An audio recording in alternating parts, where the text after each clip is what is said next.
My screen is visible, no? Yeah.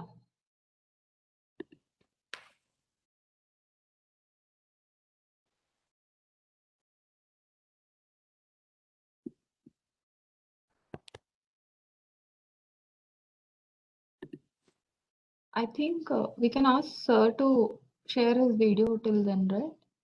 Starting. Which When video? you're like his.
Good evening, everyone. We welcome you to the online teaching program for postgraduates in pathology. And today's topic is minimal or measurable residual disease in acute leukemias by Dr. Prashant Tembare, Professor, Department of Hematopathology, ACTRAC, TMC, Mumbai. And the chairperson for today's talk is Dr. Gaurav Narula, Professor, Pediatric Oncology and Health Sciences, TMC, HBNI, Mumbai. We welcome you, sir. And the webinar host are Dr. Sumit Gujral, Professor, Department of Pathology, TMH, Mumbai, and Dr. Anita Bogus, ma'am, Lab Director, Consultant Pathologist, Center for Oncopathology, supported by Tata Trust, Mumbai. And myself, Dr. Priyavatna, I'll be moderating today's talk, along with Dr. Pratyusha, attending Consultant, Department of Pathology, Rajiv Gandhi Cancer Institute, New Delhi. And these are some of the reminders. If there is any connection interruption or the WebEx section is slowing down, please log off and log in back again. And if you have any queries, please type in the chat box. Questions will be taken at the end of the talk. And these are some of the disclaimers.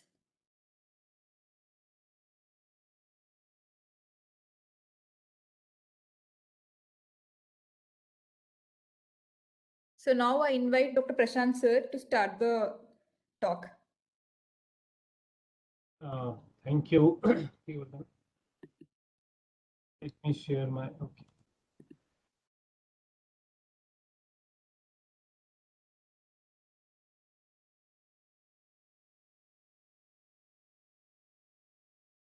Okay, is my screen visible and is it full screen? Yes, sir. Okay, hi. So hello everyone. I can see there are probably 65-70 people attended, and probably a few more people. And when I'm looking at the names, most of is actually looks like a new pathologist, budding pathologist or resident of pathology. So what I'm going to do is keep it as simple as possible. And as our moderator has already said that we will have questions in the end. So let me start. So today what we are going to discuss is minimal or measurable. So minimal was old terminology. Measurable because we have now advanced technology where you can measure as much as possible, and with advancement in the technology, the level of measurement, the sensitivity of measurement is going deeper and deeper. So that's why instead of minimal, nowadays we call it measurable residual disease with given technology. Okay, so these are the points which I'm going to discuss with you all today. That what is MRD, briefly why it is needed, and very short what are the different methods, and if we compare them, what are their advantage and disadvantage. Today's talk I will be focusing on mostly on flow cytometry based MRD, because it's not possible to cover all, and I know more of flow cytometry, so I'll restrict myself to flow cytometry based MRD. And what we will also in that we will discuss how do we approach DLL MRD, TLL MRD, and AML MRD with an example. And then we will have Dr. Gaurav, who is a clinician oncologist, who will also give some comments and his inputs on the clinical aspect, and then we'll have some questions. So if you look at this is a slide, you can see there is these are the data from two different institutes from United States. Okay, one is from St. Jude, which is on the pediatric ALL data, and if you look at one is from MD Anderson AML data. Now these are the Kaplan-Meier curve basically, where it shows that probability of event-free survival, and this is both basically survival probability. Now, why I started with this figure is because you can see earlier when in 1960s, then 70s, 80s, and now to look at in ALL, the earlier, if you look at the survival probability after around 5 years was very only 10% of the cases. Then with improvement of the therapy and risk factor, it has become 36%. As we are improving on predicting the risk of relapse, as well as different prognostic factor, as well as the improvement of the therapy, general conditions, the probability of relapse or event-free survival is becoming better and better. Now, but if you look at the question is why there are in spite of the given treatment at given time point, there were the cases which were relapsing. And because of that, the relapse-free survival. Relapse means the recurrence of the disease. The disease is recurring. Now, major cause of treatment failure is the relapse of the disease. Means the disease coming back after given therapy. Now, because the disease is coming back, the treatment options after relapsing are very few, and they are not that successful, leading to the ultimately, death of patients. Okay, so mortality. So that is this, and there is and that's why when we are giving treatment, we are looking for the different biomarkers, different laboratory clinical methods where we can predict which patient is going to relapse, meaning the after given therapy, and which patient will respond very well. Okay. Now,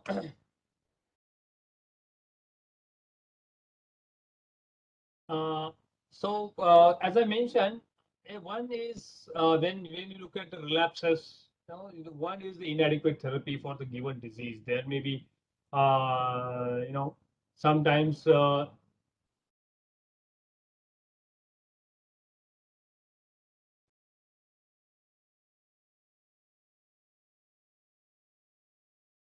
let me start. Okay.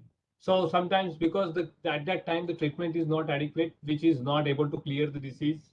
That is one thing. The second is refractory, means sometimes the biology of the disease in such a way that even with the best treatment, the disease is so refractory at that time point, it's not getting clear. Or one of the commonest cause is the leftover disease, means the part of the disease after given treatment is still there. Okay, and because the disease is still there, the small part of minute part of the disease is there. That disease, that leftover disease is basically represent the refractory part of the disease, which is not killed by the given treatment. And it eventually, after a period of time, it grows back, causing the recurrence or relapse of the leukemia.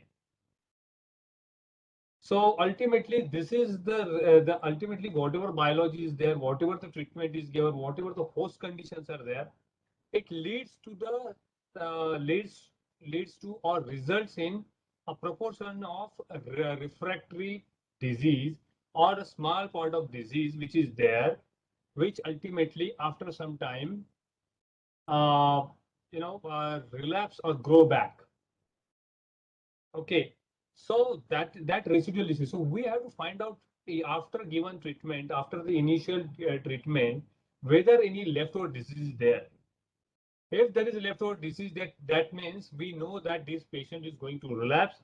If there is no leftover disease or residual disease there, that means the initial treatment is successful and we can continue with the protocol. Okay, now based on the whatever biomarkers, we can decide if the disease is bad. We can always, we have two options. We can give a high intensive therapy, or we can give, less intensive therapy.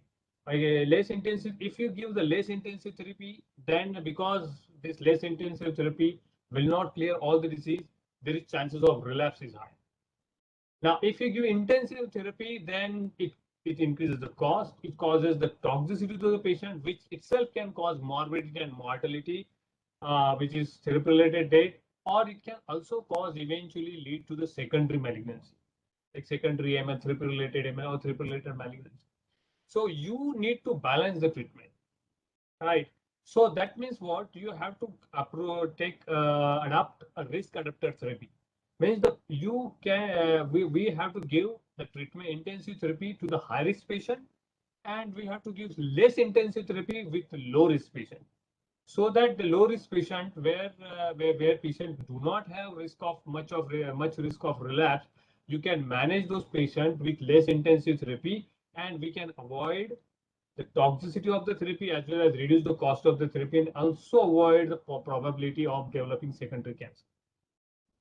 And because we will be giving we can decide the patient which can be given intensive therapy based on the risk, risk based therapy. So in those cases where the patient is high risk, we can afford and we can give the intensive therapy and avoid the risk of relapse. So we have to balance. So for balancing, there are multiple parameters. Okay. Now, what are the major prognostic factors which eventually we are currently using in the clinical practice? The major risk factors are like age at diagnosis. It's common. That is a host-related, means patient-related risk factor. Initial WBC count, initial blast count, which is disease-related. Then subtype, what type of disease there, which is whether it is BLL, whether it is TLL, whether it's AML, in AML, whether it is monocytic leukemia, APML, so which type of leukemia it is there. Then disease genetics, which is a very important factor. How number of chromosomes, hypodiploid, hyperdiploid, which translocations there, 821 translocation, fusions, which mutation, NPM mutated, FLT3 mutated. So disease basis, and then response to the initial treatment.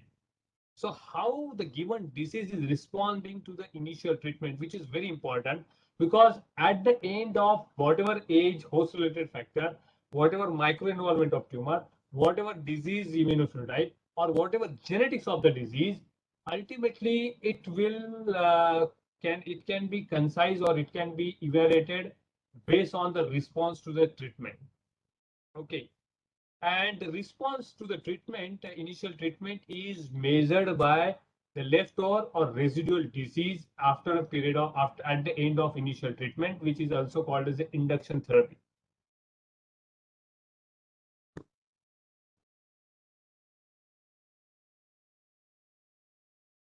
Okay, so how do we assess residual disease? In a layman term or in a broad term, if you have a tumor, palpable tumor on physical examination, if a 10 centimeter tumor become 2 centimeter tumor, then we know there is a reduction, but still tumor is there, right? So if there is a lymph node, large lymph node, 6, 7, 8 centimeter lymph node, which is or mediastinal mass, which is reduced to 2 centimeter, we know still there is 2 centimeter mass is there. That means physical examination. Then radiological examination of taking from plain X-ray to advanced MRI or FDG PET scan, where there is residual disease. In leukemia, we generally go for the bone marrow, look at the microscopic evaluation, whether there are the blasts are there or not. Traditionally, we are using 5% cutoff on the morphological microscopic blast percentage, where we call it as a complete remission. Complete remission if the blasts are less than 5%, and if blasts are more than 5%, that means bone marrow not in remission. That's what we used to use. Now, but that is still a tool to high level detection. High level means the disease level to detect on microscopic evaluation has to be 5%. Now, but still, you can have a disease below that, which is submicroscopic, which need sensitive or deep techniques or methods to detect that residual disease, which still can cause relapse or recurrence of leukemia. So what is MRD? MRD, if you look at MRD, is basically the level of residual disease which cannot be detected by using just plain morphology, and which need more sensitive technique like flow cytometry or polymerase chain reaction or the PCR molecular method. Okay, just in a plain word, if you look at here, if you take this is at a diagnostic bone marrow, for example, this cartoon, if you look at this cartoon, and the red dots or red circle represent disease or blast, okay, at the time of diagnosis, and blue circles or blue dots represent normal hematopoietic cells.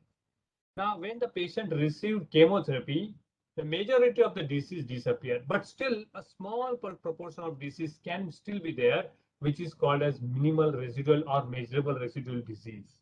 Okay, and this disease basically ultimately eventually, depending the level of disease present in the bone marrow, patient's bone marrow, causes relapse. If you have higher level of disease, it causes early relapse. If there is very low level of disease, it can cause late relapse. Late relapse means after 3 years, 5 years, 7 years, something like that. But early relapse means within 1 year of the starting treatment or diagnosis.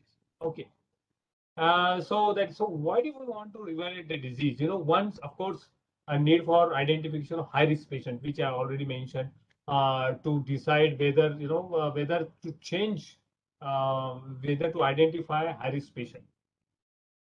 And as I already mentioned, there are multiple factors based on the patients. The high risk can be defined based on the patient's age, WBC count, based on the tumor burden, that which is like a WBC count, then genetics, tumor microenvironment also play important and treatment response. Now, as I mentioned already, that all these factors can be evaluated at single time point using the MRD, because all this now it has been proved, no matter what is the age, the MRD, that is minimal residual disease, is independent of whether it is MRD, whether what was the tumor burden, whether it is whatever is the genetics. If the MRD is there, the chances of recurrence or relapse of the disease is very high as compared to the patient where the minimal residual disease or measurable residual disease is absent. Okay. Now, as I mentioned, depth is also important. So if you have a detectable disease at very high level, then chances of relapse is early. As you go deeper and deeper, if you are given initial treatment can clear the disease, and the residual disease or the measurable residual disease is very low, the chances of relapse are still there, but usually late. But the target of current modern medicine is such a way that you reduce the level of disease in such a low level that it will not there is the chances of relapse will be almost none, and that phase is basically cure of the disease. Okay, and to get there, to achieve that target, we need a sensitive techniques to identify this residual disease, so that we know at what level we need to stop therapy, or what level, if the residual disease gone down, we know that the patient is cured. Okay. So there are multiple time points where you have to evaluate the disease. Generally, the general time points when the patient started therapy is post-induction. The second time point is post-consultation, that is at the end of consultation. And then if the disease is still positive, we can follow up regularly. And if the disease is negative, then whenever clinically indicated, you can evaluate, or at the end of maintenance therapy. Okay, sometimes if the patient is going for transplant, then pre-transplant and the post-transplant day and rate, usually we go for the MRD assessment. Okay, so as I've already mentioned, these are the percentage, and our target is to go, that below 0.1 in 1 million cells, if quantifiable. That should be that is the current target for the technological target to evaluate the level of disease, minimal residual disease. Now, there is another advantage or another importance of MRD is MRD guided therapy, because we know it has been proved beyond a doubt that no matter whether you are doing it ALL or AML, if there is MRD, the patient is going to relapse based on the levels. Currently, we are using in ALL, we are using 0.01%. In AML, we are using 0.1%. But if disease is there, and we know the patient is going to relapse, then now there are many clinical trials going on which are based on MRD guided therapy. That means if MRD is positive, at that time point only you can modify the therapy and you can change the outcome of the disease. Okay, this is Indian. We are doing, Dr. Gaurav will may probably give more idea, but currently we are part of a national, trial, which also decide based on the MRD whether the patient is standard risk or high risk. And if the MRD is positive, then it goes to the intermediate risk or high risk, and we can change from 3 drug to 4 drugs regimen. So that means we are planning or we are changing our treatment based on the presence or absence of residual disease. In the same way, even AML, especially post-transplant, the people are already planning that if the post-transplant in MRD is positive, then the patient is receiving donor lymphocyte infusion, and the clinical trial or the strategies which has been adopted, or at least the clinical trials are designed or being conducted based on whether the patient's MRD is positive or negative. If MRD is positive, they're planning to change alternative therapy or intensification of the therapy or consolidation phase, something like that. So that means MRD being used, at least in clinical trial, as a guide to change or modify the therapy. Okay, now what are objectives of MRD analysis? When we have decided we want to evaluate the MRD, but there are objectives of any technique, whatever technique we are using. First is to detect residual disease among or in the other hematopoietic cells, because whether we have peripheral blood or bone marrow, at the time of induction you have very small tumor cells, and the majority of the cells are other hematopoietic cells. So one objective is to identify the disease or the tumor cell among other hematopoietic cells, which can be very similar looking to that of the residual tumor cells. Then quantify optimally. So that means you have to calculate is optimally, and then to assess. And the third objective is to assess representativeness of the sample. That means if the given sample is representative or hemodilute. If usually we use bone marrow for the MRD assessment in majority of acute leukemia, and bone marrow can because of the patient's bone marrow condition or because of the faulty technique, you can have hemodilution, means dilution of bone marrow with peripheral blood, which can also reduce your level, or in fact which can also cause false negative MRD results. So that's why you have to assess whether the bone marrow sample is representative or not. So those are the three objectives of MRD analysis. As I mentioned, assessment of MRD in acute leukemia principally can be divided, the techniques can be divided in two methods. One, based on the antigen or the proteins. Okay, because the tumor cells, they have typical pattern of antigen expression, protein expression. So we can identify the disease based on the presence of protein on the cell or inside the cell.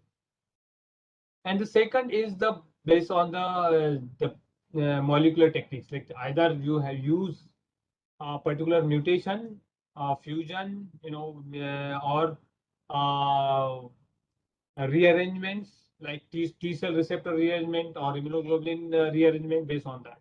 So there are different techniques. For flow cytometry is used. It's a very popular technique because it is widely available and people are using for years together, have a lot of experience. and can go to the sensitivity you want to achieve. At the same time, there are molecular techniques like qPCR is being used for last 20-30 years, and there are new methods are also there. Okay. As I mentioned, qPCR for ALL are usually based on immunoglobulin or T cell receptor gene arrangement, VDJ gene arrangement. So the disease, because it's a clonal expansion of, there is a clonal expansion of tumor cells. So it usually harbors or possesses a typical rearrangement.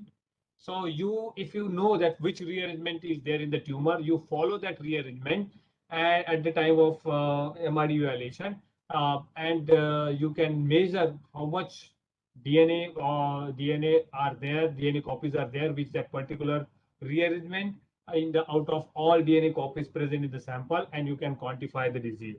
Similarly in AML, you can, or BLL, you can also use fusion gene transcript or the translocations or mutations like NPM1, where you know which the level or which type of fusion was there at the time of diagnosis, and this you can follow the same fusion at the time of monitoring also. Okay. Now these are the old techniques, means these are well established technique which I'm talking about. And this table basically, you can go to the frontiers of oncology. There is a very good recently published article, and you can look into that. What are the different methods and what are the advantage and disadvantage for your information. So if you look at the standard flow cytometry, flow cytometry usually uses leukemia associated immunophenotypes or the deviation from normal kind of immunophenotype, which we will discuss in detail in the latter part of the presentation. But because it used different proteins, a combination of multiple markers, it is usually applicable in more than 95% of the cases. Okay. The another advantage of flow cytometry based MRD, you do not need, at least in ALL, in BLL, you do not need diagnostic phenotype. Okay. And you can, with earlier, the sensitivity of flow cytometry was 1 in 10 to the power minus 4. People used to use 3 to 4 color, then later on 6 to 8 color. But the sensitivity was 1 in 10 to the power minus 4, that is 1 in 10,000. I'm talking about standard well-established flow cytometry, the old traditional flow cytometry. The another advantage of flow cytometry is it is fast. Like if you have one sample, you can process in 1 or 2 hours. You can give the answer within 3-4 hours that okay, residual disease is there or not. Okay, but disadvantage is you need fresh sample. You need sample within 48 hours of the collection or the bone marrow aspirate. You cannot do the MRD after 72 hours because the cell dies. So you need fresh sample. Then of course it is also operator dependent, laboratory dependent, how the standardization done, and of course the experience of the cytometrics. Okay, if you look at the qPCR, especially the fusion gene transcript, it is applicable because the fusion gene transcript is present in 30 to 40% of acute leukemia. You can use only 30 to 40% of cases, so it is not widely usable. Okay, the sensitivity is good because you can detect 1 in 10, 1 in 1 lakh events, so it is highly sensitive. It is pretty much standardized. Of course, again, in any laboratory technique, you need good standardization. You need QC programs for that, and but it is less expertise dependent, but relatively expensive and time consuming. Of course, it takes you need at least a week. Then qPCR based, especially immunoglobulin or T cell receptor gene arrangement used in TLL or BLL. It is also widely applicable. It is present in 90 to, it can be used in 90 to 95% cases.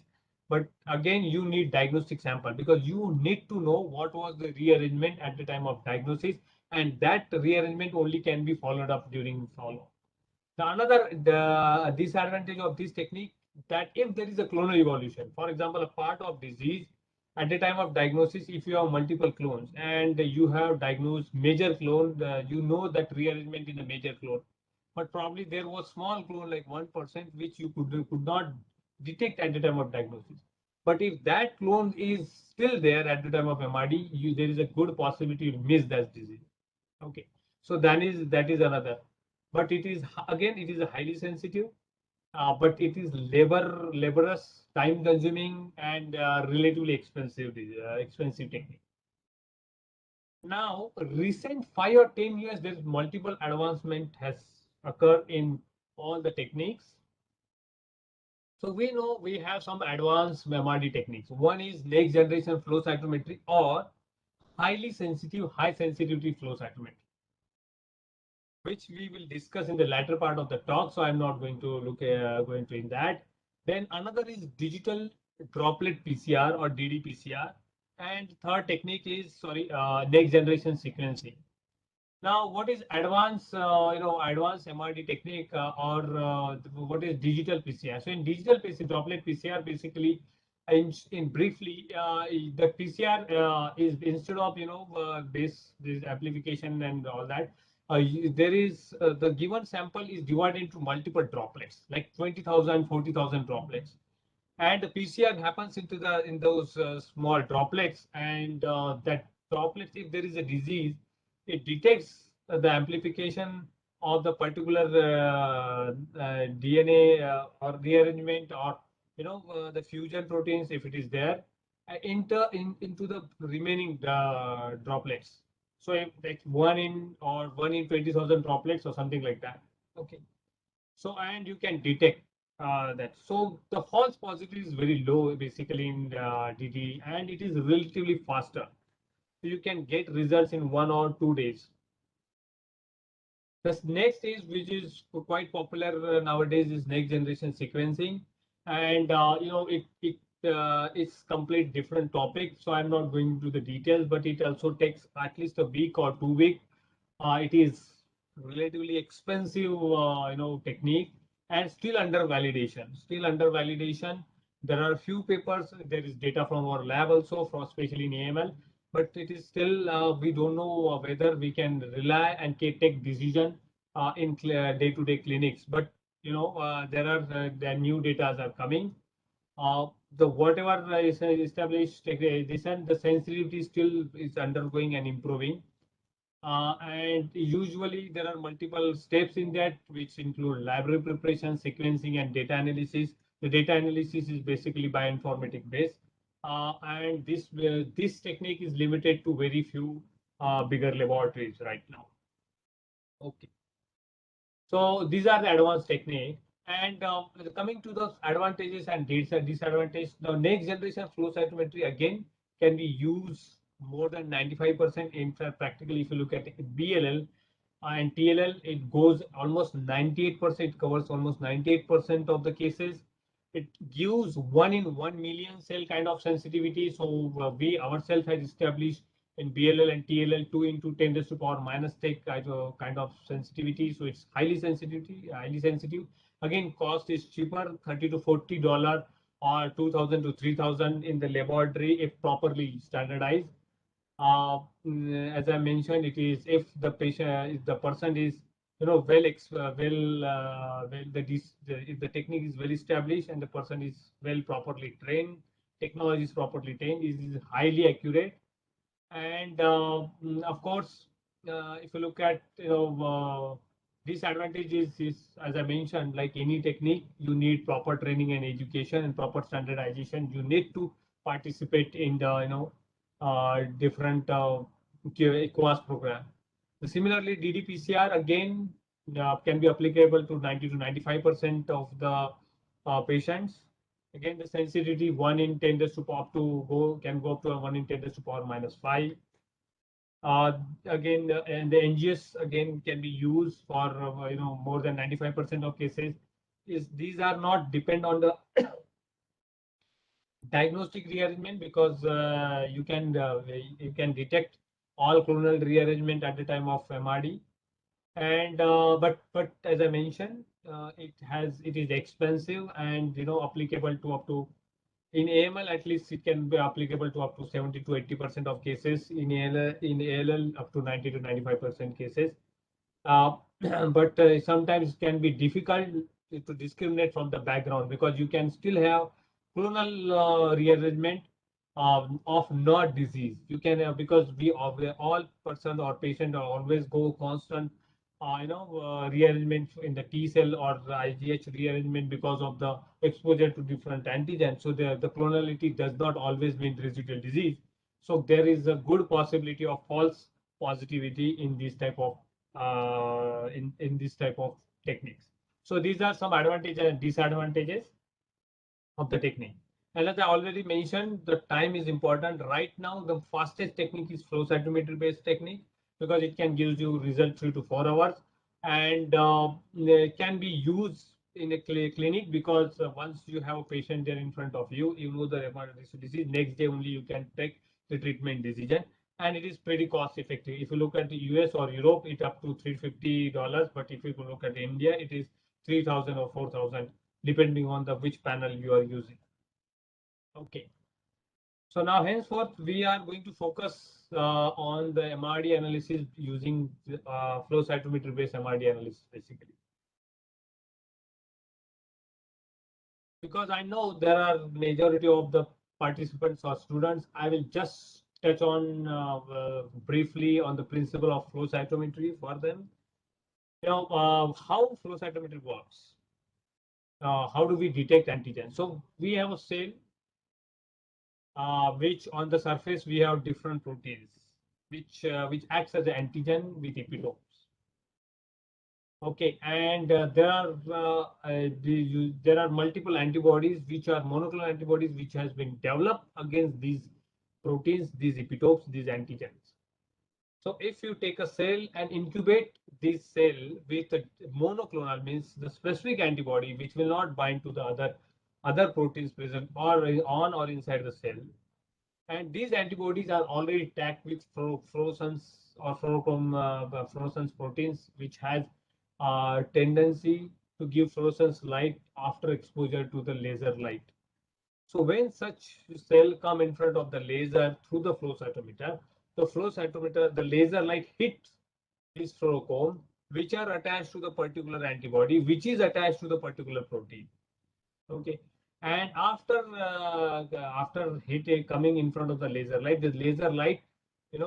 excites these fluorochromes and gives the fluorescence light, which are read by the flow cytometer optics of the flow cytometer, and it detects different proteins present on inside or inside the cell. Here in this cartoon I showed 4 fluorochromes, but we can in clinical laboratory we can definitely go to the 18 colors simultaneously. So that is the advantage of flow cytometry. So flow cytometry basically identify a single cell where you can detect not only 8 or 10 color, or we can detect 16 color or 18 colors simultaneously. So that means we can detect 16 different antigens on a single cell, and we can acquire millions of cells in few minutes. So we usually acquire 5 million cells in 20 minutes or 15 minutes. So that means in 15 to 20 minutes, you can acquire millions of cells, and you can detect 1 in 1 million cell or 2 in 1 million cell within a period of 45 minutes or 1 hour after processing and everything. Okay, but only thing you need high computational computers which can handle this type of data. Which we like NGS, you need server type of computers. The same way these high sensitive flow cytometers also need or next generation flow cytometry data also need properly with high computational power workstation which can analyze this data. Okay. Now when we want to detect the residual disease, we have 3 challenges. One is distinguish the tumor from the normal counterpart. When I say now normal counterpart means what? So for BLL means B cell acute lymphoblastic leukemia, the normal counterpart for BLL is hematogones, precursor B cell. Now when we have post-induction bone marrow, we always have normal B cells there, normal B cell precursor, which we know as hematochrome. So first challenge, we have a challenge to identify residual disease and to differentiate from the hematogones. Otherwise, we can call these normal hematogones as residual disease. In AML, there are normal myeloid blasts. Right? In myeloma, there is normal plasma cells. In CLL, we have normal CD5 positive, or MCL mantle cell lymphoma, we have normal naive CD5 positive B cell. So these are normal counterparts. So that is one challenge we have to solve, is that to distinguish these tumor cells from the normal counterpart. The second is to distinguish the tumor cells from the other normal cells, right? Like what are the normal mature cells? For example, for BLL, we have normal transitional B cells, which also express CD10. For TLL, because T cells, the immature T cells or T lymphoblasts can be confused with mature T cells, which has shaded its normal markers like surface CD3, or there are few immature NK cells can be present in the bone marrow, usually present. We have to differentiate from these cells from these cells. Or in AML, we have other precursor cells like promyelocytes or mast cells or basophils or NRBCs or immature monocytes which are there. We have to differentiate these cells from them. And then, of course, you have to distinguish what is junk or debris. Where you have apoptotic cells, which can have Fc receptor on them, which can bind with to the different antibodies non-specifically and can be confused with residual disease. So these are the different three targets we have to work. We have to address challenges we have to address when we are doing MRD based residual disease analysis. Okay. So now, as I mentioned, how to distinguish leukemic cells from its normal counterpart. So we use two principles. One, deviation from normal antigen expression. No matter which part of the world you go, which race, which at what age, if you are a human, and if you look at the normal antigen expression, they have constant reproducible antigen expression.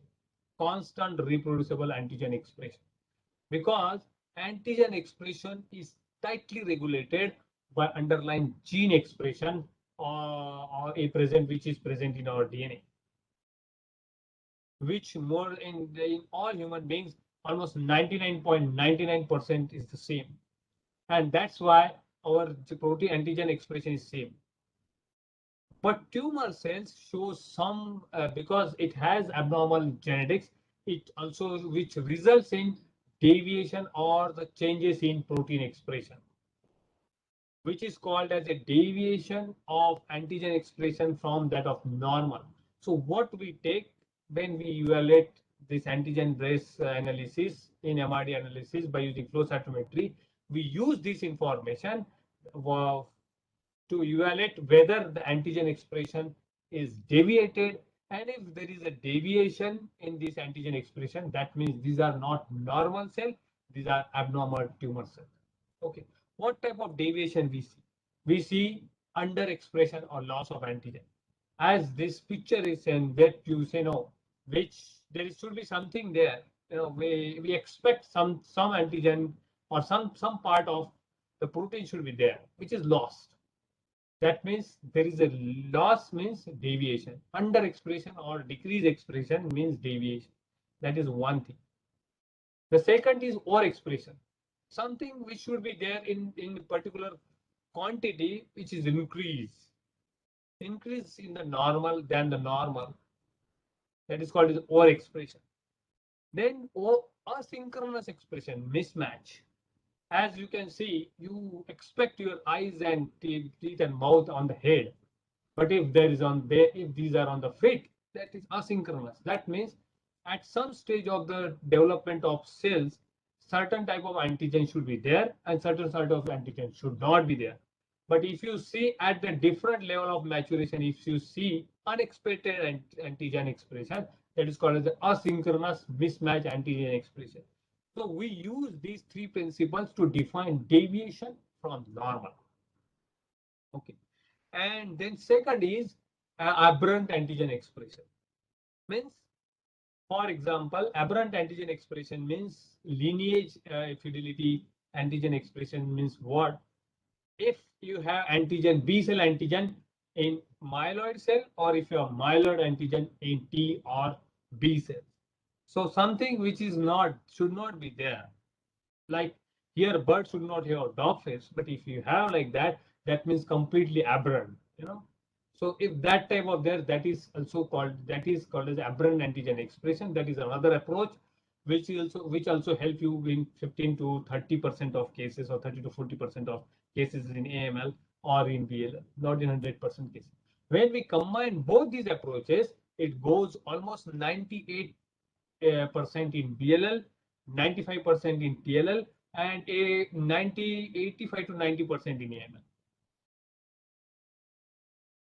So, and to gain this approach, if you have more color, you get better separation. So if you have 6 color, you can look at 6 protein at a time, right? Simultaneously. If you have 8 color, you can put 8 color. If you have 10 colors, you can look at 10 proteins. But if you have 16 proteins, then you can 16 color flow cytometry. You can look at 16 color at a time. If you have 50 colors, you can look at 50 markers at a time. And believe me, there are flow cytometers which can use 50 to 60 colors simultaneously in the research lab, and 16 to 18 color in the clinical lab. Our lab only have 16 to 18 color flow cytometer, which in AML MRD we are using 16 color for last 2 years or last 3 years. So it is pretty achievable. Now, what are the different steps in assessment of MRD? One is, this is little technical, especially for pathologists who want to, and these steps are basically for any technique. So selection of leukemia, you have to first select the different antibodies, like different markers.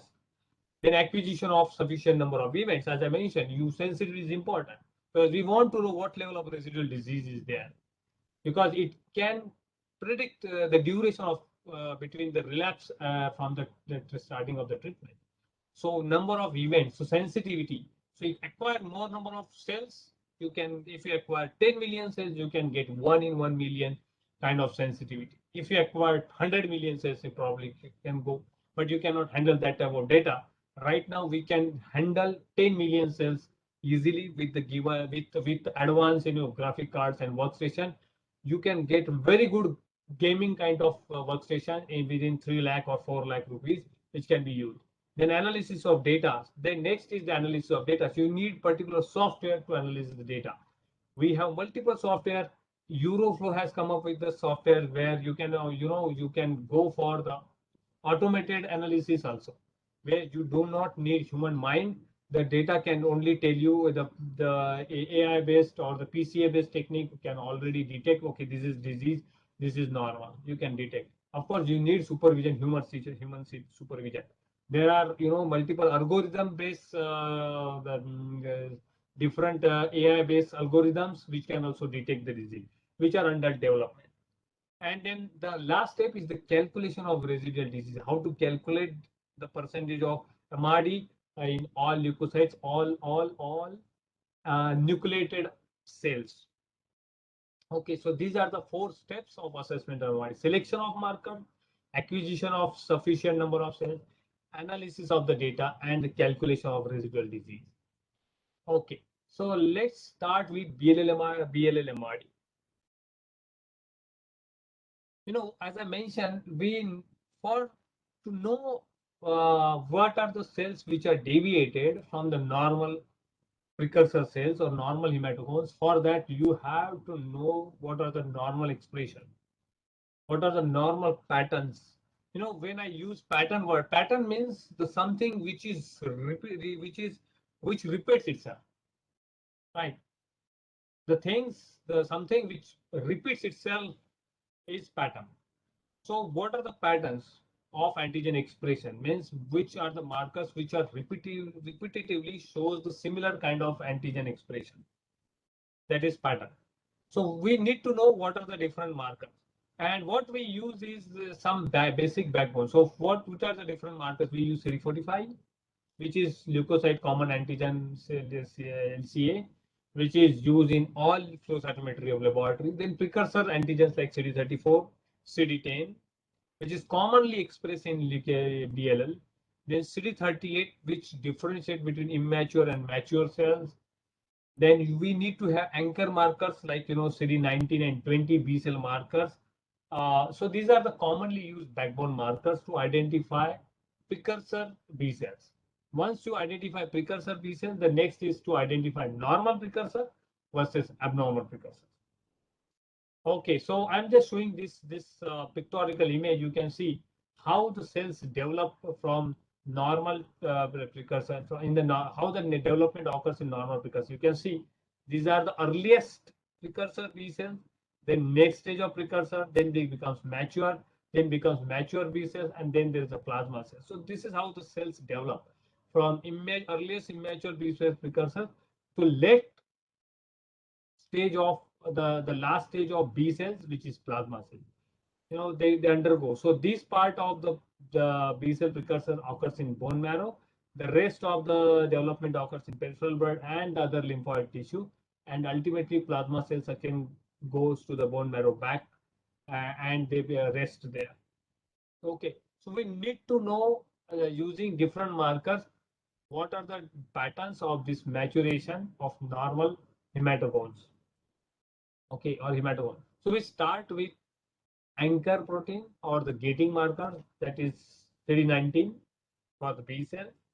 And nowadays, because there is targeted therapy CD9 for CD19, we use multiple markers like CD22, CD24, and there are other markers. So basically, we get the cells we using CD19 positive cells, and then we look for the different markers. What we use. So here are the different markers. So we use CD34 and 45 or 10 and 45. And if you look at here, it shows different maturation pattern. So these orange cells are basically CD34 positive, earliest B cell precursor. You can see these are the positive. Now, when you look at CD45, okay, let me, I don't know how many of you are aware of dot plots, but these are called dot flow cytometry dot plots. The cells which are the dots, these are dots. Each dot represent one cell. Okay, the dots which are close to 0 on the y-axis are basically negative for that marker. For example, here CD34 below 10⁻⁴ is negative, above 10⁻⁴ is positive.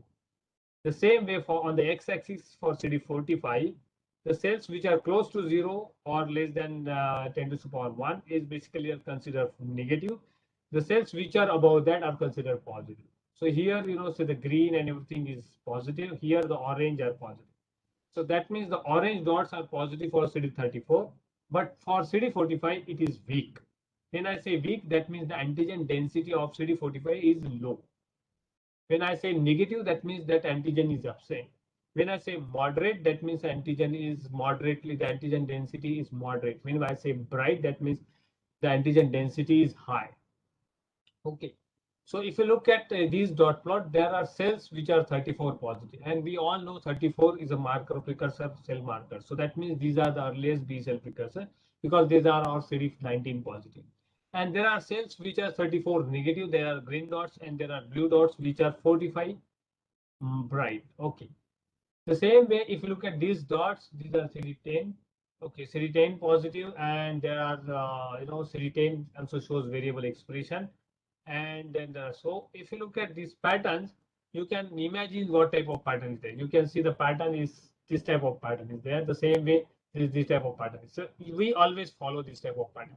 With CD20 and 45, again we have similar kind of pattern. With 10 and 20, we have different pattern. With 20 and 90 also we have pattern. So we look for this pattern. Okay. Now once we know what are the different patterns with different marker, we put a gate on them. And we know these all cells are falling in these gates. You can see these are basically the gates. These are digital window. Always all the cells, normal hematogones fall in that, right? This type of this one. And then we put this gate, which this is the panel, and we make a different dot plots based on all this pattern. And this is called as a template. Okay, so using this template, which is designed based on the normal or regenerating bone marrow, we use this template to identify if there are cells which are falling outside this, these gates. If the cells which are falling in these gates means they are normal cells. If the cells which are falling outside these gates means these are abnormal cells. So this is called as a template, and these templates are used, they develop by using different softwares. Okay, showing you, this is a case I'm showing you, this is a diagnostic case, means at the time of diagnosis. If you look at diagnostic case, here red dots indicates abnormal blast. So you can see these cells where the 10 variably positive, means heterogeneous, shows the 10 heterogeneous positive. They were 34. If you look at 34 were bright based on this normal hematogones gates. This is normal hematogones, they were bright. The same way they shows 86 was positive. You can see normally this should fall here, but here they were all abnormal bright positive. The same way 123 was bright. The same way the 86, some of the cells were 38 positive, some of the cells were 38 negative. So this is diagnostic. This is how the diagnosis at the time of diagnosis the blast look like. Okay, when we received a post-induction bone MRD on this, we found this type of the cell. So here you can see the hematogones, stage 1 hematogones orange, stage 2 hematogones green, and mature B cell blue. You can see. Now we still had a few cells which were 34 bright, looking exactly like that of the present at the time of diagnosis. 34 was bright, 10 was dim to negative. You can see the 10 was dim and 34 was bright. 86 again, 86 was positive and 34 was positive. Here also 86 and 34 positive. The same way 34 and 34. So not only it shows the similar point of aberrancies, but also if you look at this gate, these all cells were falling outside the gate, which also confirms that these were abnormal cells. Now imagine if we did not have this abnormal, immunophenotype update our diagnosis. In the absence of immunophenotype diagnosis, we could still detect these abnormal cells because they were all falling outside the gate. You can see they're falling outside the gate. Another example you can see at the time of diagnosis, they were all here falling outside the gate. They were 38 negative, 19 bright, 58 bright, and 123 was bright. Again, at the time of residual disease, you can see that 10 was positive, 38 negative, and 58 was bright. Similarly, they were all 86 also abnormal. 10 was abnormal, 86 was abnormal, 73 was abnormal. So these are different markers which not only matches with at the time of with immunophenotype as that of at the time of diagnosis, but also they can be detected because they were falling outside the normal template gates. Okay, as I mentioned, we could go to the sensitivity of 2 into 10 raised to power 6, that is 2 in 1 million cells. That can sensitivity we can achieve. Okay. And just to show you an example, this is the example where we detected 16 abnormal cells in almost in 4.6 million cells, and we could detect now the disease residual disease of 0.0004%. I'm not going into the details of calculation because it will need more time, and I'm sure I have limited time. Okay, then at the same time, as I mentioned, we have to also assess the viability, which can be assessed by using 780 dye, especially when you have transported sample, when you have samples which were more, which has been collected in more than 80 after before 48 hours of collection. So we don't know whether the temperature was proper or not, like whether it was transported at within a room temperature or around 20 degrees Celsius. So then you have to check with the viability using 780. The 780 basically bind to the nucleus of dying cells, and the percentage of cells which were 780 negative gives you viable cells. You can say in this case there were 80% of the cells. Then next we have to look at whether there is hemodilution. So how do we assess? So one is to look at neutrophils. Normally bone marrow, in normal bone marrow, usually you have 30 to 40% of neutrophils. In post-induction bone marrow, you can go up to 60% of neutrophils. So if you have more than that, for example, in a bone marrow, you have 80% neutrophils, can indicate hemodilution, because generally that means there is some neutrophils coming from the bone marrow. Same way, if you have less number of NRBC, or you do not have 117 precursor cell, or if you have plasma cell or mast cells, or you have normal myeloid blast, that which indicates presence of bone marrow elements. But if these cells are absent, or at least they are below the level of certain limit, can also indicate hemodilution. So that these are the different technique ways to evaluate whether your sample is hemodilute or not. Okay, and generally we mention in our MRD report what is the residual disease, what was the percentage of residual disease, what was the how many events we acquired. That means, like for example, we have studied 4.4 million cells. What were the different parameters which we studied to evaluate whether they were what was the level of hemodilution? For example, whether the plasma cell, hematogones, normal myeloid blast, 1177 positive precursor, 36 positive NRBCs, 10 positive neutrophils, 117 positive mast cells. These are the different parameters which you can evaluate and look for the hemodilution. As I mentioned, next generation flow cytometry, quickly I also mentioned, something called as the software-based analysis, which is basically there is a software, Infinity software developed by Euroflow Consortium, and which use principal component analysis, where based on the principal component analysis of multiple markers, they develop a database, where they compare the database of normal or regenerating bone marrow hematogones, and they compare with the given samples, hematogones or immature cells, and they compare by using principal component analysis whether it is fitting with your normal counterpart or whether it is falling outside the normal counterpart. Okay. Like here you can see they're comparing using APS system, and if the residual disease where it is falling, whether it is falling that of the normal, or whether it is falling outside to that of normal. So they have developed a normal range with using 3SD, and if it is falling outside this 2SD, then it detects residual disease. Only problem of this is it can also detect as abnormal disease some artifacts. You can still have artifact, non-specific binding, some mimics, which can look like a residual disease using these same markers, and where you need human eye and expertise or the experience. So ultimately, you have to when this AI-based automated system gives you residual disease, you have to confirm by looking at conventional analysis whether it is still residual disease or it is artifact. Okay, now next is the TLL-MRD.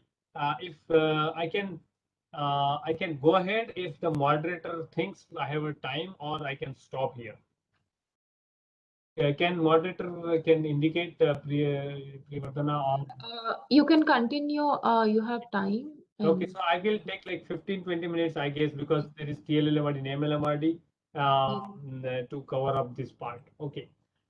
So TLL-MRD, if you look at, it is relatively difficult as compared to BLL-MRD. The reason is because in BLL-MRD, we have to differentiate abnormal cells from that of hematogones. And we know the different patterns of it.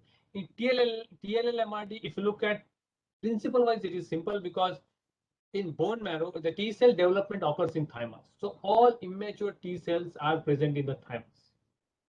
So if you take bone marrow or peripheral blood, and if you detect immature T cell, it should be just residual disease. Okay, it should be that simple. If you have immature T cell, that is residual disease. Okay, and if you have, so it should be simple. But the problem is sometimes these immature T cells, sometimes mature T cells can look like immature T cells. The reason is because during processing, some of the mature T cells undergo, because of some degeneration or processing, they shade some markers and can mimic like immature T cell. The other population which also can interfere with your analysis is, the immature NK cells, which are also present in the bone marrow and can be confused with abnormalities. Then the other technical difficulty is to detection of immature T cells. You can detect immature T cells by using TDT, because we know the TDT is positive T cells are immature T cell, or double expression of CD4 or 8, or the single expression or double negativity of CD4 and 8, or based on the expression of CD34 or aberrant expression myeloid markers or something. But if you look at CD34 is or CD1A or TDT, 1A can be helpful. CD34 and 1A is positive only in 40 to 50% of ALL. So it is difficult to identify residual disease based on these markers in all cases. Okay. Now the second problem is TDT is technically difficult.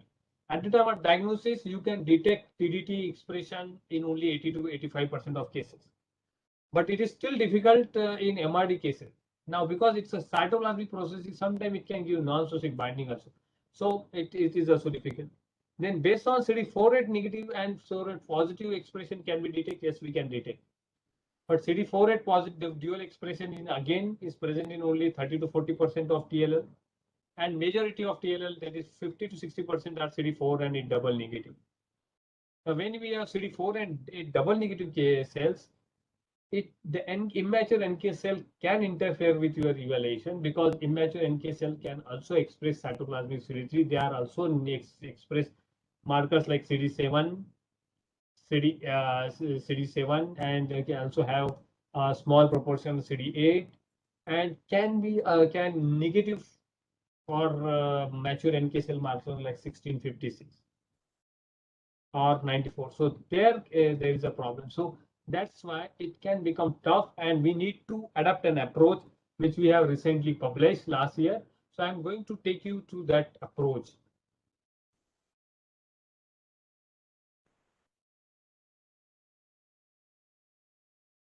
Okay, this is a paper which you can go through to if you want to read to the detail of the analysis and processing and approach and everything. If it is not easily available, it's available through Sci-Hub, and if it is not available, you can write to me. I can easily share with this. And this is the panel we use. So basically, what we do, we start with CD7 expression, because almost 100% of TLL cases, 99% cases express CD7. So we start with CD7. Occasional 1 in 1,000 case will be CD7 deemed to negative, where you can start with cytoplasmic CD3 expression. And we get this CD7 positive cells. The next way, then next, once we get like BLL, we get using CD19, we get CD7 positive cells. So CD7 positive cells, what are the different cells present in CD7 positive cells? So CD7 is expressed in mature T cells, we know. It is expressed in NK cells, we know.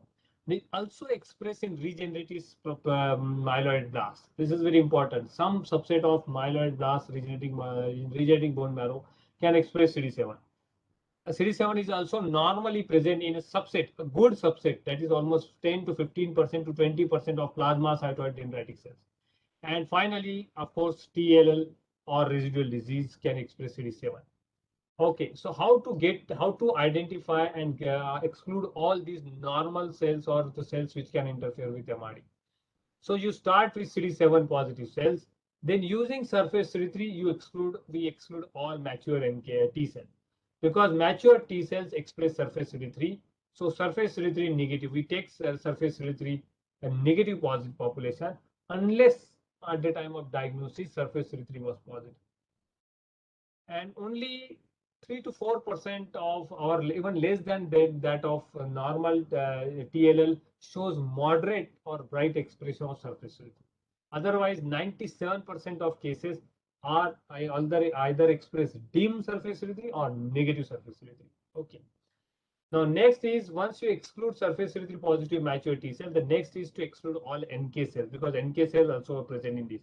So using 60 and 56 together, we exclude 90% of NK cells. Okay. Now we can still have small proportion of NK cells, and we get using the T cells, we use cytoplasmic CD3. Now, because we are using cytoplasmic CD3, which is present only in T cells, immature T cells, or NK cells. So it excludes all myeloid blasts as well as plasmacytoid dendritic cells. Some people can be confused with plasmacytoid dendritic cell, but using cytoplasmic CD3, you can exclude, because cytoplasmic CD3 does not come in plasmacytoid dendritic cell, or myeloid blast. So using this cytoplasm of CD3, you can exclude all those populations. Then you take CD5, and then we use combination of CD5 and CD38. Okay. Now, if you have NK cells are usually CD5 negative and CD38 positive. And if there are some mature T cells which lost their surface CD3 and can mimic like immature T cell, will also express CD5. So what we do, we use these cells with the combination of CD38 and CD5, and then look for CD4 and 8. If you are normal T cells, it will show normal CD4 and 8 expression. You know, the T cells, normal polyclonal T cells usually have CD4 and 8 CD8 positive T cell ratio of 1 to 2:1. So normal T cells always shows either two populations, CD4 positive population, CD8 negative, and only CD8 positive and CD4 positive. Only gamma delta T cells are CD4 and double negative. Okay. But gamma delta T cell always express bright expression of surface CD3, which can be easily excluded by using surface CD3 expression. So in the absence of surface negativity, in the presence of surface negativity, you can already exclude this type of gamma delta T cells. Okay, so you have either you have normal T cells which can be identified by using normal CD4 and 8 expression, or you have NK cell which can be identified by using CD5 and CD38 expression. So CD5 negative, CD38 positive. Also, CD8 variable expression can identify NK cell. If you still want to make sure, you can use additional NK cell marker CD94, CD161, CD122, which can also identify NK cell. Okay. Oh. So then you can identify the disease based on CD4 and 8. If you look at this plot carefully, you can see there is one population which is shown to both CD4 and 8 dual positivity, which is nothing but residual disease, because this case was CD4 dual positive. Normally, you do not see such type of CD4 double positive T cells in the bone marrow. And this is your normal. You can see even there are few normal 4 double positive T cells. It always shows this type of pattern. You know, the rectangular pattern. There is angle, always angle. Here you can see both CD4 and 8 deemed negative, and they are falling in the center. Here you should not see any cluster of cells here. It is forming L or angle type of pattern. Okay.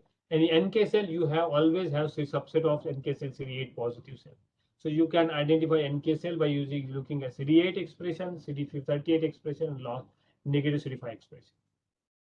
Just to show an example, here you can see there was a case of which shows the blast CD7 positive, surface CD3 was negative, 5 was variable. When I say variable, some blast were CD5 positive, some were CD5 negative. The cells where the blast were CD4 and 8 dual negative, and they also had CD34 positive. There was CD34 positivity. Now, when MRD came, we started with CD7. We excluded mature T cell by using surface CD3 expression. Then we excluded 16 NK cell by using 16 and 56. We included, cytoplasmic CD3 positive cells.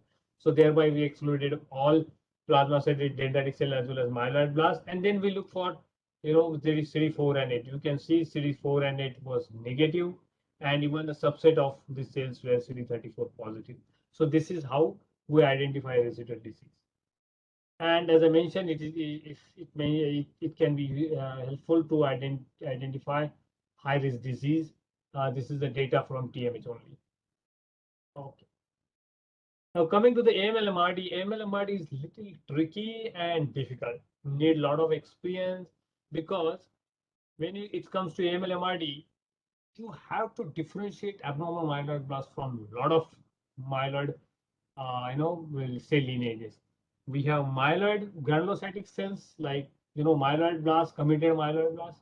We have monocytic blast, normal monocytic blast, normal monocytic precursor. We have normal erythroid precursor like pronormal blast, cells where the committed myeloid precursors which differentiate into erythroid and myeloceratic lineage. We have immature mast cells, we have immature dendritic cells, we have immature basophils. So there are 6-7 lineages basically there, and the precursor cells are there. So when it is diagnosis, is very easy because there are a lot of blasts. But when it becomes residual disease, you have to differentiate all these. And when you have to differentiate all these, that means you have to put all the markers which can identify all these cell lineages.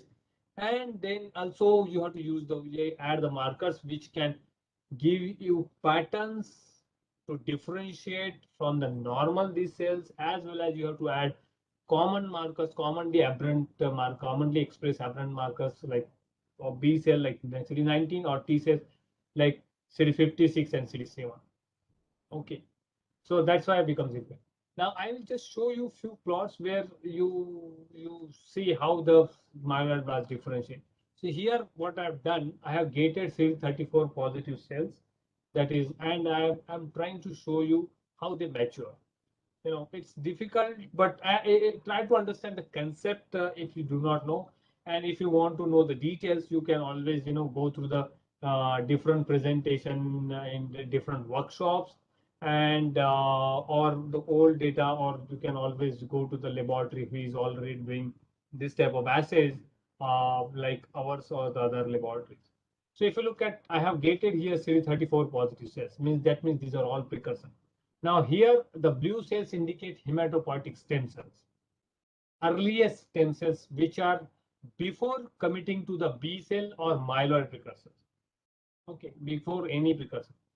Then there are cells which are committed to myeloid precursor, which are and lymphoid precursor, which includes which are highlighted with yellow colored dots, and there are cells which are highlighted white. So I will show you how what are this. So if you look at the hematopoietic cells, they gain CD30. Some of the cells gain CD33. Okay, these are committed towards the myeloid lineage, monocytic lineage. There are cells which lose CD33. These are committed to either these are committed to the lymphoid or B kind of lineage precursors. Okay, there are cells which are expressed CD33 and 36 both. They are basically differentiated toward monocytic lineage. So that means they are monocytic precursors.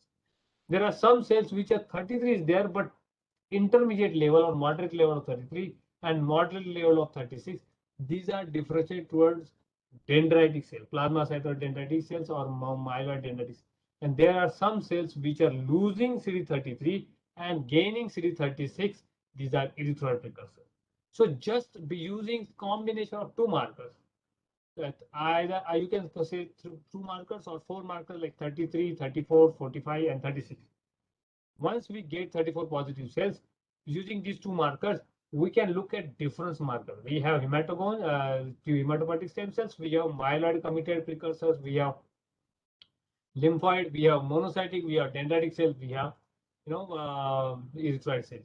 And here the second dot plots, you can see these are all mononuclear cells, just to show you the mature cells also. So you can see how they are developed to the monocyte, dendritic cells, erythroid cells, B cells, and granulocytes. Okay, just these are 34 positives, these are all mononuclear cells. Same way, if you combine 45 and CD36, you can look at we have hematopoietic stem cells.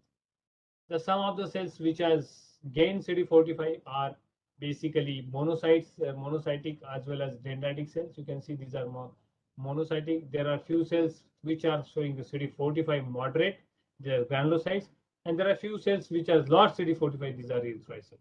You can see here in mononuclear cell, you can see better mature monocytes as well as mature erythroid cells. The same way, you can combine CD123 and DR, and there are cells which are 123 by bright. There you can see again hematopoietic stem cell, DR positive and 123 negative B cell precursor, TR negative and 123 negative erythroid precursor, DR positive but 123 DIM positive myeloid precursor, DR positive and 123 bright are basically dendritic cell precursors, and there are few events which are losing the HLA-DR and gaining CD123. These are basophilic precursors. You can see these are there. So you can look at the combination of different precursors. Okay, now these are the 16 markers which practically needed for AML MRD. Why do we need? You can put them in single tube like we do in 16 color. If you are using 8 color or 10 color, you can divide these markers in 3 tubes. If you are using 12 color panel, you can divide into 2 tubes. Okay, why do you need these markers? we have 34 and 117 to identify precursors, because majority of AML is expressed 34 or 117 or both.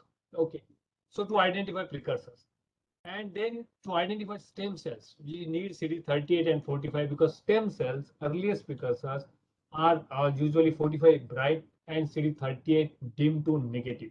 So using those markers, then you want to look at whether they are myeloid differentiating cells, so using 13 and 15. Then we want to look at whether they are monocytic differentiating cells, so you use monocytic marker like 36, 14 and 64 and 33. 33 also helps you to identify myeloid differentiating cell. Then you use CD123 and DR to identify basophilics as well as dendritic cell precursors. Then we also use CD203, I have not mentioned here, to identify mast cell precursors.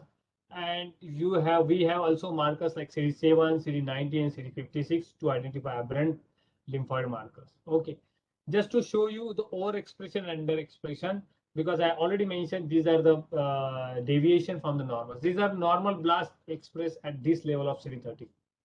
But if you have expression higher than this normal blast, for example here, it's called as the overexpression. And you are overexpressing cells indicates over abnormal cells. The same way, overexpression of CD117. You can see normally the 117 up to this limit, but if you have beyond this limit, that means these are abnormal. The same way, underexpression. Here normally you should have CD38 like this, representing this type of gate. But here you can see there is complete loss of CD38. So underexpression or loss of marker. The same way, here normally we have some level of CD13. Here loss of CD13. This now aberrant expression. Normally we have very small subset of the CD7 expression normal class. But you have increased expression, not only increased expression but asynchronous expression, because normally we have more CD7 positive and 13 negative blast as compared to 13 positive and CD7 positive blast. So co-expression of 7 and 13 is less than that of the only CD7. But if you are co-expressing blast more than that of the only 7, then it becomes again abnormal. Remember, these are very difficult things. It is very difficult to remember. You have to be practicing. It takes years of practice to identify this cell. The same way, aberrant expression of CD9, you can CD19 or CD56 we use. Okay. Now I'll just show you a small one case where you can see this is diagnostic. There were 27% blast, 45 dim, low side scatter, and they all were 34 positive. If you look at 34 carefully, you can see there are two types of the 34 shows biphasic type of pattern. One blast bright, one blast dim. Okay. So that means there are two clones of CD34 positive blast. One is bright and one is dim. The bright is expressed. Now I have colored bright with black color, and this one with the red color. Now when we look at different markers based on the normal pattern, you can see these are pattern which we have designed, these gates which we have designed based on the normal developing myeloid blast. But if you look at the time of diagnosis, this 30 with the blast which were 34 bright positive, they had HLA-DR bright, 117 bright. Another population was 117 positive but HLA-DR negative. The same way 38 here, the 38 and the 38 was dim, and the two types of HLA-DR expression. The 33, if you look at 33, some blasts were 33 positive, some blasts were 33 negative. The majority of the blasts were 13 dim to negative, but if you look carefully, the 34 bright positive blasts were also 19 positive. You can see the 19 was positive, typically going on. Now, when we look at MRD of this sample, now when I'm showing you the comparison. These are the MRD. 34 positive blasts. Exactly, we had few blasts which were 117 and DR bright positive as present in the time of at the time of diagnosis. The same way DR and 38. You can see the 38 was relatively dim and DR was bright. Same way 33 and 117. You can see the 33 was dim to negative and 117 was moderate. Okay. If you look at 13 and 19, although the 13 was dimly positive, that means 13 was gain as compared to diagnosis. but typically 34 was bright and 19 was positive. So this is how we detect using not only the patterns, but also level of underexpression, overexpression, aberrant expression. Okay. I'll just go through the what are the advantages I have already discussed. So I will just, I think I can skip this, advantage and disadvantage. Uh, to summarize, this is important because even though flow cytometry, to summarize, the flow cytometry is widely applicable because almost now all major laboratories, all major institutes has flow cytometry. You have to just standardize, and nowadays majority of the institutes has 8-color or beyond 8-color flow cytometers. What is important is to design the panel properly, develop high sensitivity assay, standardize, train your technician, very, very important training technician. Participants in EQUAS, be in Tata Hospital, conduct an EQUAS program, no profit, no loss basis for MRD as well as for the diagnostic cases. We already have 40 different laboratories from the India participating in this program. You can write to me or our technologist Sitaram for this. Most importantly, you need first pool of bone marrow for MRD evaluation. When you are doing MRD analysis, request your clinicians to send the first pool. First pool means when you are doing bone marrow, take first 0.5 to 1 ml of bone marrow first before making slides and label it for MRD. Then take the sample for the slide, because slide cannot help you for the MRD evaluation. It is the sample the first pool, because the first pool bone marrow has minimum hemodilution and is more representative and can give you correct MRD evaluation. Then you have, if you are getting transported sample, you have to mention the transport cold temperature or transport at around 10 degrees Celsius or around 7 degrees Celsius. Do not freeze the sample and evaluate the sample. Transportation should be done within 48 hours or maximum 36 to 48 hours, because otherwise then viability of the sample goes down. Requirement, as you know, in AML MRD, and you need diagnostic phenotype. In AML MRD, it is very important. In TLL MRD also important. DLL MRD, you do not need diagnostic immunophenotype, but it always helps if you have diagnostic phenotype. You have for MRD list, you have to have more than 8 colors, because less than 8 colors is very challenging, very, very challenging. Although there are many studies which has been published, but the sensitivity of the is limited. You should at least acquire 1 million cells to detect whether ALL or AML. For multiple myeloma, now it is recommended to acquire 3 to 5 million cells. And of course, assess the sample quality by looking at the hemodilution. Any method of MRD evaluation, you need standardization, experience, and knowledge. Whether this is a molecular or flow cytometry, you must participate in EQA program to check whether your method is right or wrong. And some points to remember about MRD is a disease which is left in the patient. MRD represents disease which is left in the patient after initial treatment. The MRD test result is limited by small sample of the patient evaluated. So we are not evaluating complete patient.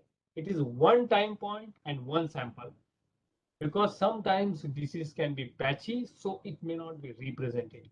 So that means no test, no MRD technique or no test MRD test, regardless of its sensitivity, can predict 100%, because we can looking at one single point and one aspirate if you're looking at. That's why it is better to look at multiple time points, give you better idea, as well as you, and that's why as well as you can expect some false positivity, because the sample which you have received may not be representative, because it may not be involved. That part of the marrow may not be involved. You have to remember that.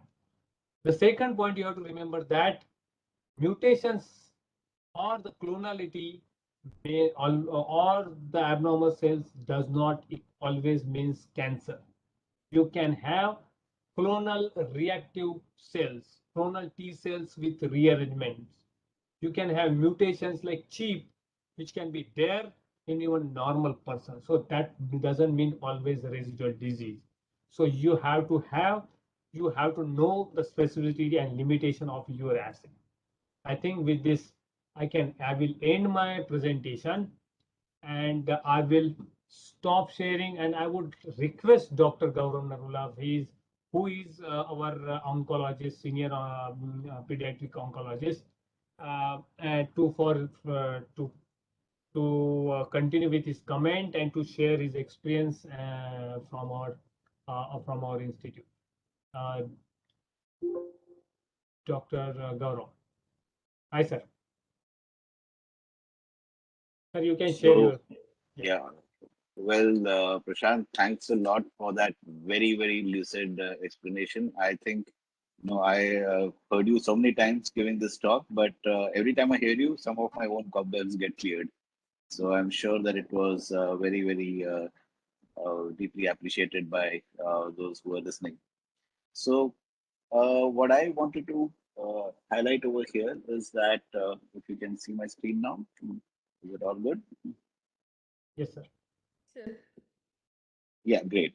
So, MRD is not just now something which is for us that we learn about. It has got clinical implications. We don't just prognosticate with it, we react to it.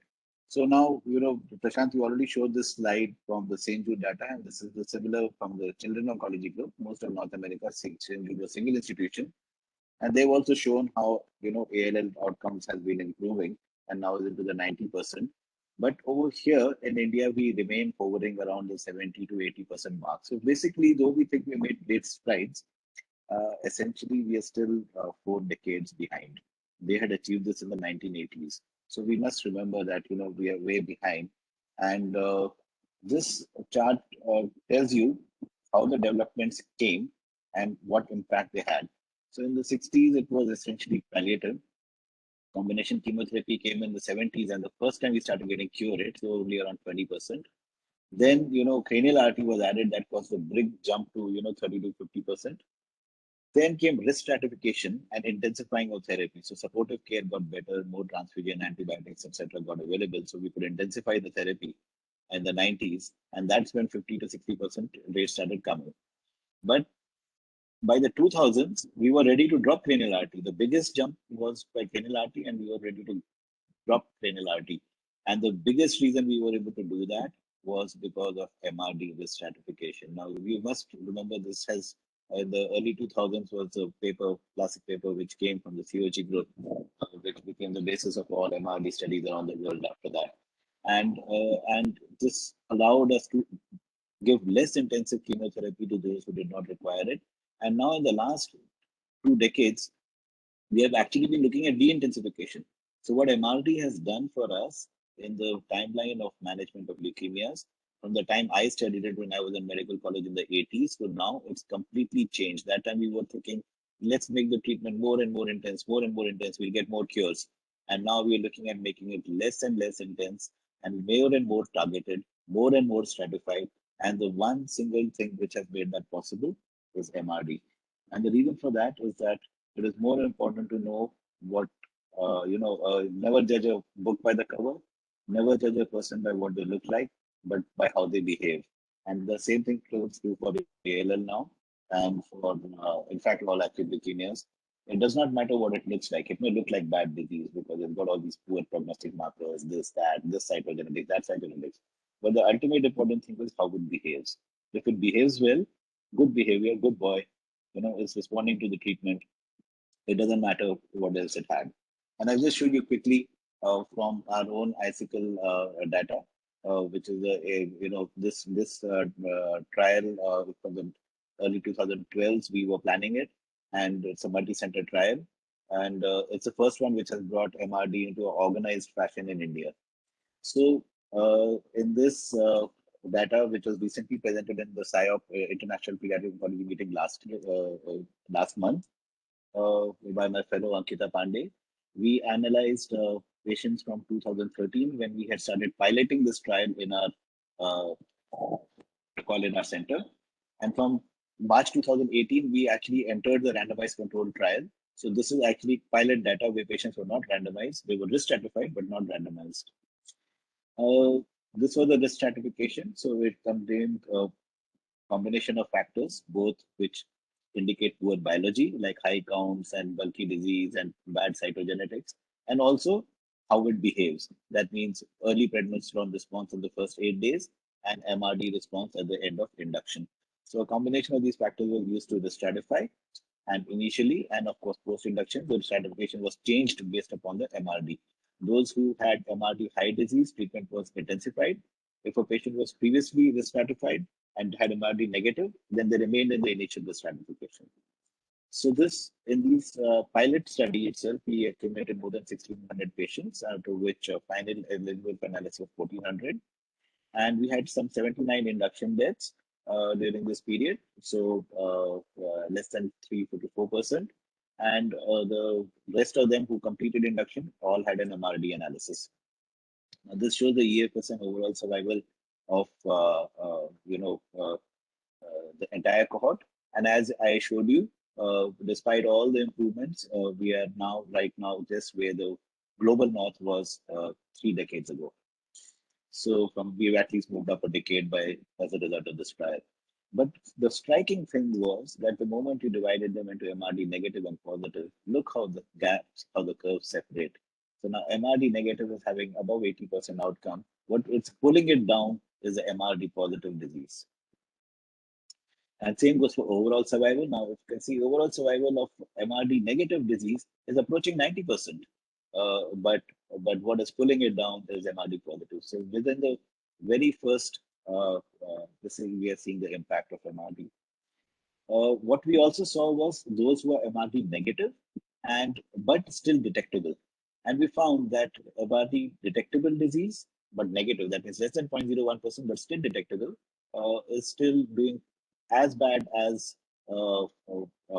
closer to, so it's in between the two. The difference was not very significant as far as EFS was concerned, but it did achieve some significance as far as the overall survival was concerned. And the most important thing was risk change. So a patient who was standard risk and MRD negative remained standard risk, had 85% EFS, and I'll show you the next slide, more than 90% overall survival.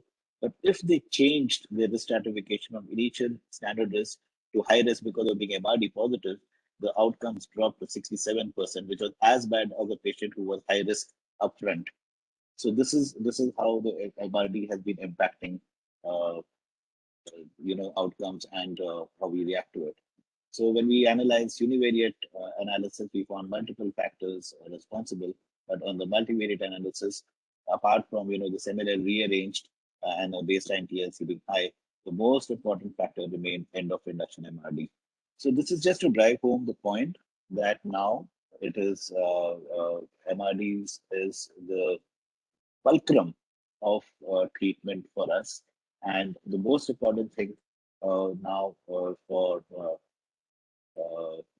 us in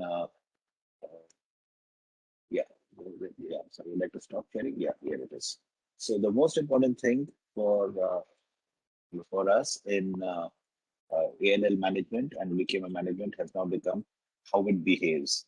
We are interested in what it looks like, or the biological risk factors, but what is more important is how it responds to therapy. A lot of the biological risk factors get neutralized when we assess the response, and the response has to be assessed by MRD. So this is the central message which we would like to get across to you, and I would like the moderators to take up some of the questions which are being asked over there. If you want, I can take them forward. Thank you, Dr. Gaurav, for showing us real-time data, how MRD affects the patients and its response. And so with that, we'll take some of the questions.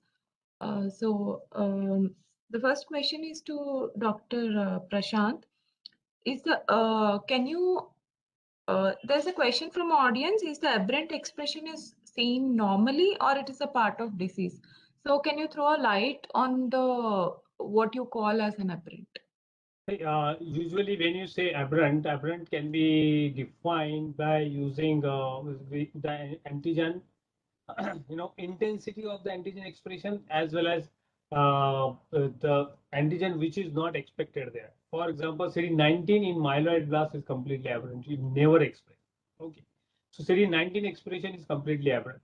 never expressed on the normal myeloid. But if you look at CD7, which is also a T cell marker or NK cell marker, it is usually can be present in a small proportion of myeloid blast, but it is usually small, weak, and heterogeneous expression.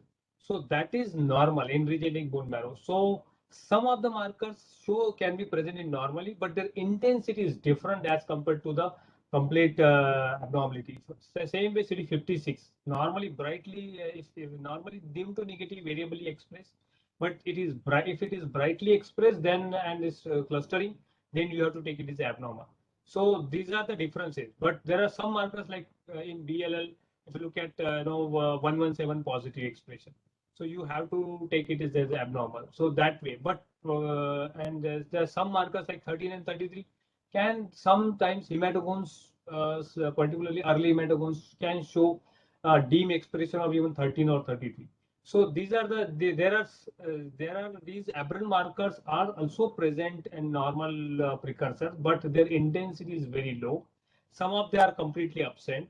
And if the markers which are present in normal precursor, their intensity is very low and heterogeneous. So you have to look at the intensity as well as the which type of marker to look at. Okay, sir. Thank you. And the question to Dr. Gaurav, sir, is, sir, when the MRD is positive, how the patients are stratified and the treatment is changed in BALL, is the same thing is happening in TLL and AML in clinics right now? Yeah, so we are using MRD as the flow as the most important marker for changing treatment.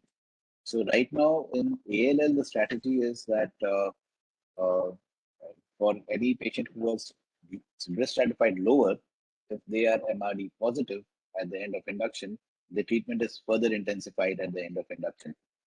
Uh, I The other thing that one could do is that if somebody is MRD negative, can you de-intensify the treatment? So we are not there yet. So we are not at a stage where we can de-intensify treatment for those who are MRD negative. So what we do is that we risk stratify initially, and then uh, uh, uh, there we can give less intensive treatment to those who are standard risk and more intensive treatment to those who are high risk. But if they are MRD positive, then we will escalate the treatment. For those who are MRD positive post consolidation, these are chemorefractory patients. And then that's the time point where we start thinking that they are not going to respond to chemotherapy. So they're going to require immunotherapy. Transplant is also a form of immunotherapy. Or now CD19 directed therapy like blincytomab is now standard of care. So it is very important to detect MRD at this standpoint. For T, it's different. The problem with T is that salvage options are very few. So it is more important to detect, T early on if it's not behaving well. Badly behaved T, which is not responding early on, is very unlikely to respond. So if you achieve a first remission after that, you can go for transplant early. So T is because once it relapses, it's very, very poor prognosis world over actually. So not just in developing countries. AML is more tricky. I'm sure Prashant will, has already elaborated on that. We do use AML MRD for decision making, but I would not recommend it outside of single institution or trial related settings even now. But definitely the data is maturing for that. And we are at a stage where we are able to make decisions based on AML MRD. So thank you. So the next question is to Dr. Prashant. If MRD is absent by flow cytometry, should they advise the residual disease analysis by PCR, molecular methods? Depending on the disease, see what disease you are looking at. Sometimes, for example, if you are looking at CML, in CML, you can have still disease because it has mature differentiating cells, or if you're looking at APML, where you have abnormal promyelocyte, which these maturing cells, which are very difficult to identify or to isolate from the background cells by using flow cytometry. So in those cases, you need. Otherwise, if you look at the BLL and if your assay is sensitive enough, for example, also the second, that is one thing. The second point is if their flow cytometry based assay is sensitive. If your assay for the flow cytometry is not sensitive, and if you have standardized RT-PCR sensitive assay using IGH or TCR arrangement, then you can go for it. So depending on the sensitivity of your assay and the type of disease you are dealing with, then you have to decide. So if you are doing for CML or APML, I would advise to go for RQ-PCR in the absence of MRD negativity by flow cytometry. But if you have developed standard and sensitive flow cytometry for ALL, in our experience, it is pretty sensitive. So it is highly unlikely. And in fact, if you look at all data, it is highly unlikely the very small percentage of cases which will be false negative by flow cytometry and positive by otherwise method. The same is also true by true otherwise. Means there will be few cases will be negative by even RT-PCR and positive by because of the clonal evolution. So, but if you have both technique, both are negative, they always complement it, because that means it is a foolproof negative. So if you have both techniques, always instead of relying on one method, it gives an advantage. But if you do not have, it is still it's not an issue. I would like to add to that. When you do a test, you should also know what to do with the result.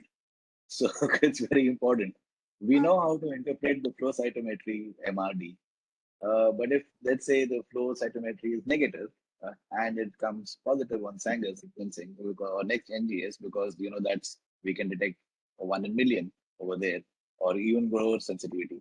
What do you do with that information? Are you going to change the treatment? We don't have that evidence yet.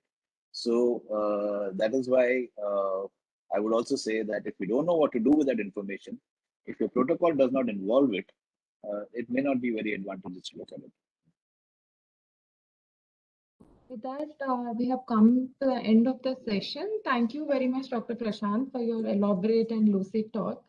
And thank you, Gaurav sir, for sharing your experience, how residual disease is affecting the patients. Thank you. Thanks everyone, and good night. Thank you, everyone. Thank you for that. So we'll have the details of the next talk right now.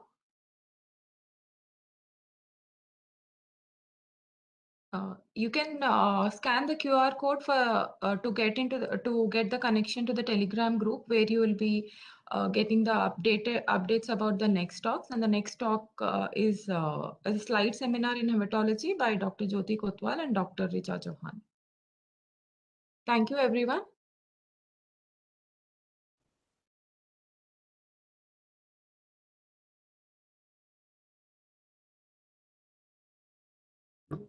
Thank you, Leave meeting.